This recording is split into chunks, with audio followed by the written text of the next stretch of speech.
ini kita akan belajar tentang momen gaya.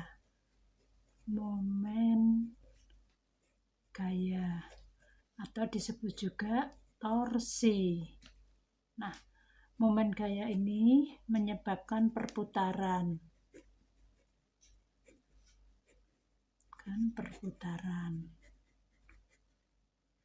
Coba kita lihat ini.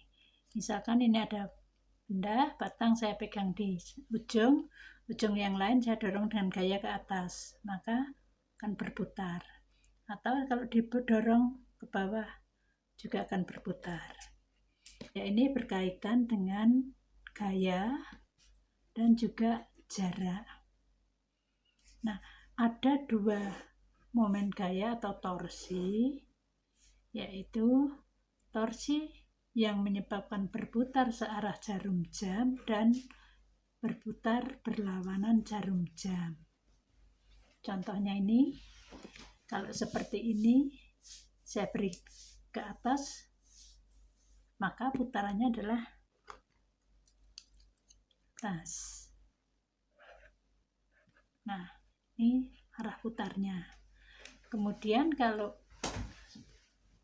yang satunya lagi, gayanya saya balik ke bawah, F, maka putarannya tadi ini akan berputar ke bawah. Nah, oke, ini adalah merupakan titik porosnya, ini titik poros.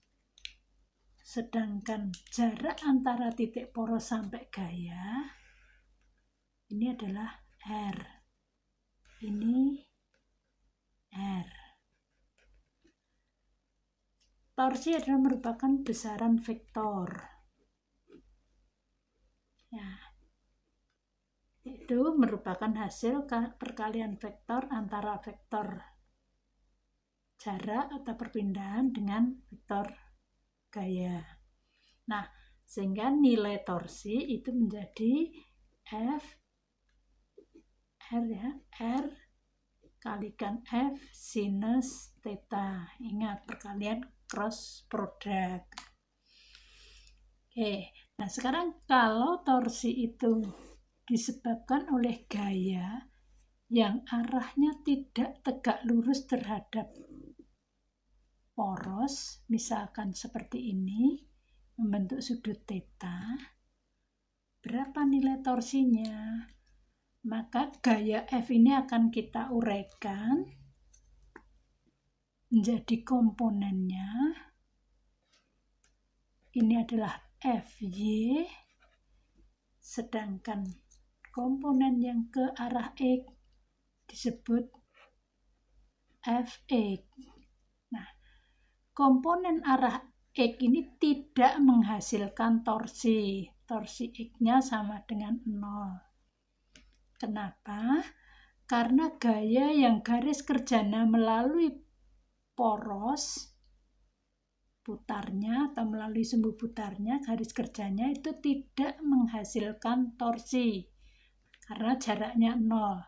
Sedangkan komponen FY yang sudah tegak lurus terhadap poros ini akan menghasilkan torsi. Nah, nilai FY-nya adalah F dikalikan sinus theta, sehingga torsi dari gaya F itu sebesar R dikalikan F sinus theta, sama dengan rumus yang pertama ini. Jadi torsi ini ada dua macam, menyebabkan putaran berlawanan jarum jam dan searah jarum jam. Torsi itu dikatakan positif itu jika putarannya berlawanan jarum jam. Sedangkan torsi itu negatif jika putarannya searah jarum jam. Tapi tidak harus seperti itu. Dibalik juga boleh. Yang penting konsisten. Ketika dalam suatu perhitungan kita mengambil searah jarum jam itu positif, ya nanti kalau yang berlawanan negatif, atau seperti ini sebaliknya. Oke, inilah torsi. Jadi perlu kalian ingat bahwa torsi itu adalah merupakan besaran vektor. Jadi nanti pada saat kita melakukan perhitungan penjumlahan torsi harus diingat arah perputarannya. Misalkan batang AB,